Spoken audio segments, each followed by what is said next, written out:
Hello guys, കുറേ നാളായി നിങ്ങളെന്നെ കണ്ടിട്ടെന്ന് മനസ്സിലായി. എന്താണ് ഇന്ന് ഞാൻ മാത്രമേ ഉള്ളൂ ഗൈസ്, ക്യാമറമാൻ ഇല്ല. കാരണം കുറവൊക്കെ ഉണ്ടാവും എന്ന് വെച്ചിട്ടുണ്ടെങ്കിൽ ക്യാമറാമാന് നാളെ ഒരു കല്യാണം ഉണ്ട്. അപ്പം കല്യാണത്തിൻ്റെ പിറ്റേ ദിവസം ആണിന്ന്. അപ്പോൾ ഞങ്ങൾ ഇതിലായിട്ട് ഞങ്ങൾ പോവുകയാണ്.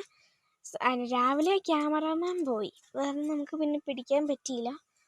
അപ്പോൾ ഞാനിന്ന് വന്നേക്കുന്നത് ഇവിടെ എവിടെയോ കിടന്നൊരു ക്ലേ ആണ്. ആ ക്ലേ എടുത്തിട്ടൊരു സംഭവം ഇന്ന് ഞാൻ ആരും ഉണ്ടാക്കിയില്ല. ഞാൻ കാണിച്ചു തരാം.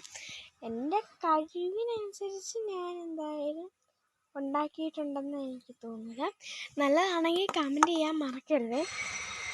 എന്താ വെച്ചിട്ടുണ്ടെങ്കിൽ ഇവിടെ ഭയങ്കര ശബ്ദമാണ്. ഇപ്പോൾ തന്നെ പോകും. 1 മണിയാകുമ്പോൾ ഞങ്ങൾ പോകും. അപ്പം എല്ലാവരും ലൈക്കും ഷെയറും സബ്സ്ക്രൈബ് ചെയ്യാൻ മറക്കരുത്. ഇപ്പം 40 സബ്സ്ക്രൈബേഴ്സായി. 40 എന്ന് വെച്ചാൽ അത്രയും ചെയ്ത എല്ലാ സബ്സ്ക്രൈബേഴ്സിനും എൻ്റെ നന്ദി അറിയിക്കുന്നു. ഇനി 50 വേണം. 50 ഞാൻ ഇങ്ങനെ ചെയ്യാൻ ഓർത്തിരിക്കുകയാണ്. എന്താ വെച്ചാൽ 50 വേണം ഒരു ലൈവ് വെക്കാൻ. ലൈവ് ഇതുവരെ ചെയ്തിട്ടില്ല. അപ്പം ഒരു 50 കഴിഞ്ഞാൽ സന്തോഷത്തിന് ഒരു ലൈവ് ഇടാമെന്നൊക്കെ പറഞ്ഞുകൊണ്ടിരിക്കുകയാണ്. അപ്പോൾ എല്ലാവരും ലൈക്കും സബ്സ്ക്രൈബും പിന്നെ കൂടാതെ കൂട്ടുകാർക്കും ബന്ധുക്കൾക്കൊക്കെ ഷെയർ ചെയ്യാൻ മറക്കല്ലേ. ടാറ്റാ.